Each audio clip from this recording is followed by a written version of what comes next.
It was done in secret, without a warrant, and it's illegal.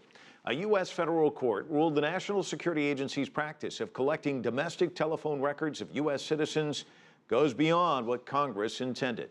CCTV's Nathan King has been sifting through the court's decision. Nathan, a very controversial program first exposed by whistleblower Edward Snowden. Can you explain what this ruling means? Well, on the face of it, it's a victory for privacy advocates here in the United States. But what is the effect going to be on security?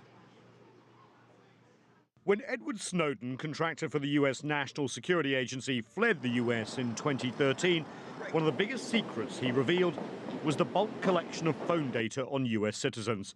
Now, a U.S. court agrees with the whistleblower that it was illegal. The ruling by a U.S. federal appeals court says the NSA went beyond what it's allowed in the Patriot Act, passed after the September 11, 2001 attacks on the U.S. In that law, bulk collection of phone metadata, date, time and duration of calls, was permissible only in cases directly involving national security, not the systematic bulk collection of U.S. citizens' records. Yet, the metadata from millions of people was collected and remains on databases. The court, however, ruled that the program could continue temporarily while the U.S. Congress better defines the law. But Congress is divided, and public opinion is too. Recently, the new U.S. Secretary of Defense told the intelligence community it has to do a better job in earning the public trust.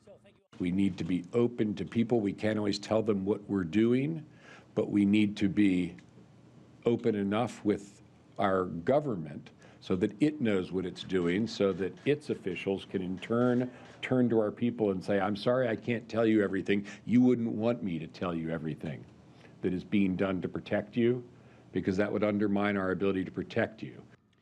But in other countries, like France, where the recent terror attack on a satirical magazine shocked the nation, intelligence agencies are beefing up their powers. Even in Germany, which complained to the U.S. about possible monitoring of Chancellor Angela Merkel's cell phone, the government has now admitted close cooperation between its intelligence agencies and the NSA.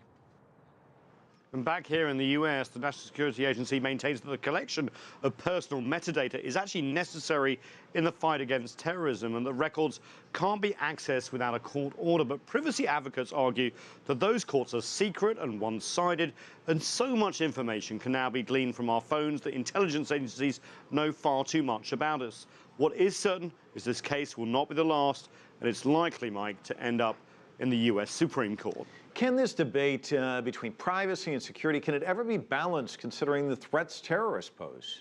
You know, it's really interesting, and this is the debate that we're actually going to have during the U.S. election.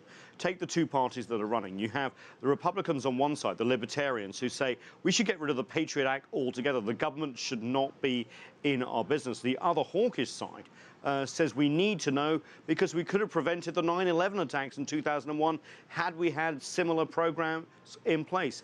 Now, the U.S. President Barack Obama is trying to play it down the middle with some sort of reforms about whether private companies hold onto the data or whether it sits with the intelligence agencies. But it does not sit well with the American people generally that everything they do on their phones can end up in a database somewhere where they don't know about. Nathan, thanks so much.